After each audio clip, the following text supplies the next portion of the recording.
Well, Kapitan Badong here.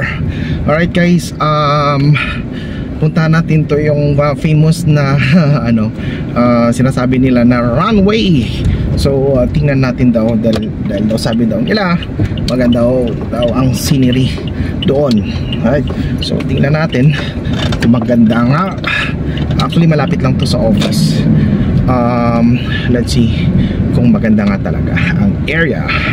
Alright, on the way tayo ngayon doon. See you sa place!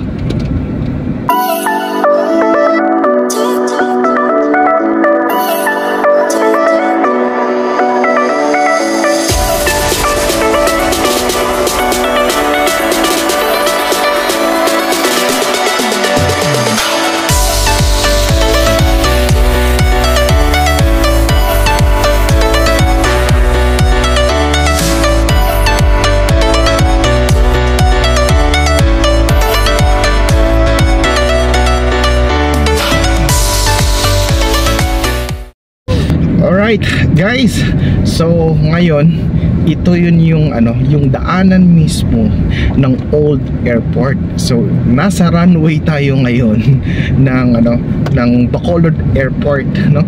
So actually na-miss ko to dati dito dumadaan ng eroplano, no? Dito nagla-landing. So tayo nandito tayo exactly ngayon sa runway, and dinadaanan natin ngayon dahil daw may kapihan daw dito. So tingnan natin. Yun, may magandang scenery actually doon sa banda. Daling ko kayo doon, and yun, maganda nga talaga. May area talaga dito na malapit sa dagat. So I'm gonna show it to you. Eto na guys, ang magandang scenery ng Old Bacolod Airport. Right? So ito guys, yan. So makikita mo talaga ang sunset, my friends. So maganda siya. Right? So maglalakad-lakad kami dito, and tingnan natin guys kung ano pang maganda mga scenery dito guys. Right.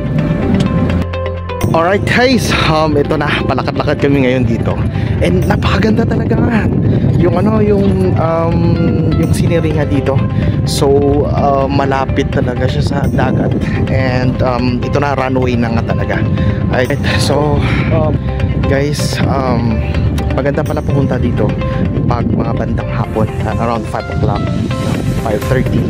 So makikita nyo talaga ang sunset, and maganda. So ma-develop to actually ang place ito, napakaganda. Right, yun, makikita ka dito ng mga bangka, no? The typical na Filipino talaga. And yun, hindi pa talaga develop kasi yung old airport siya. So pero ang scenery niya napakaganda, diba? So maganda to for business actually. Right?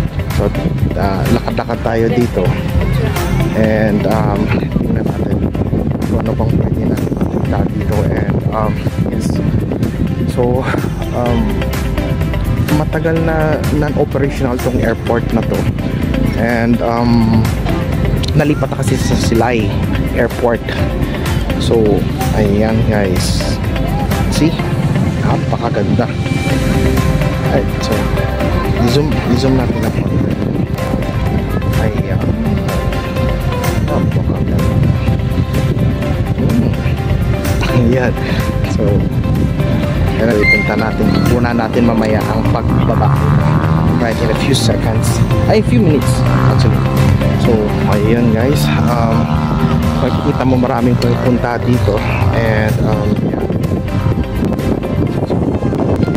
park lang sila, may kapihan. So actually dito pa kami banda sa may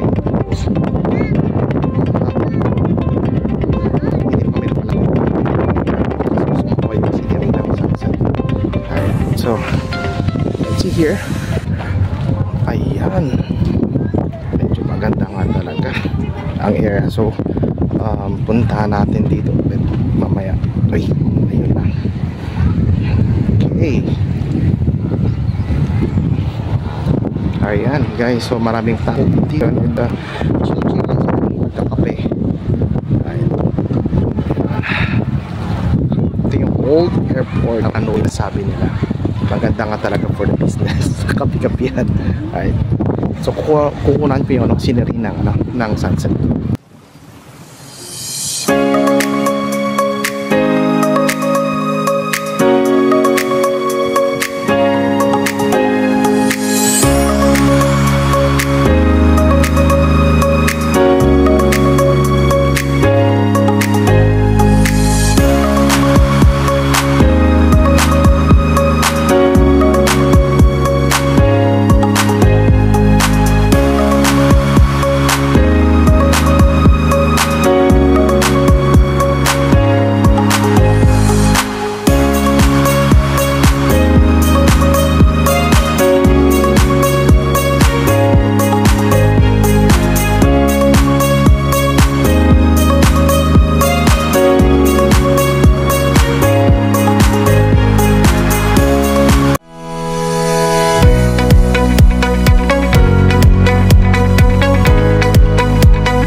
Kuya, magandang gabi po.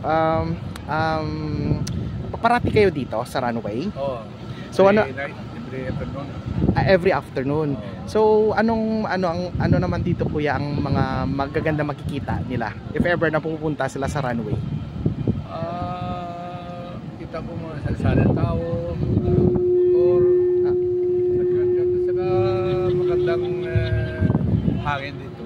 Oh, maganda ang hangin at scenery niya kuya. Kuya, matagal na ba dito kuya? Maraming tao pupunta? Marami na ba mga tao dito pupunta? Matagal na ba?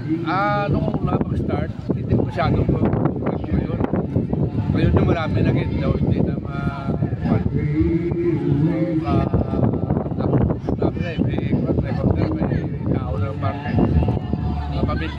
Ay, pamilya. At talaga kasi ngayon lang kami nakapunta dito and nagustuhan namin yung lugar and yung scenery, napakaganda talaga yung sunset. Sunset. Oo, maganda yung sunset. Punta ng mga tao dito yung sunset pagka mga 6 o'clock, 7 o'clock. At talaga kuya. So maganda siya pag tuwing ganito, pag mainit ang panahon, no? Maganda yung scenery at saka yung So na pamilya ko, mas maganda dito mga pamilya. Pamilya kuya. Kuya, ano pangalan po natin kuya? Hindi na lang. Sige kuya. Sige kuya. Kuya, maraming salamat kuya sa pagbigay ng time sa pag-interview po kuya. Maraming salamat po. Ayan. So guys, ito yung runway. And sa next episode naman ni Kapitan Badong. See ya!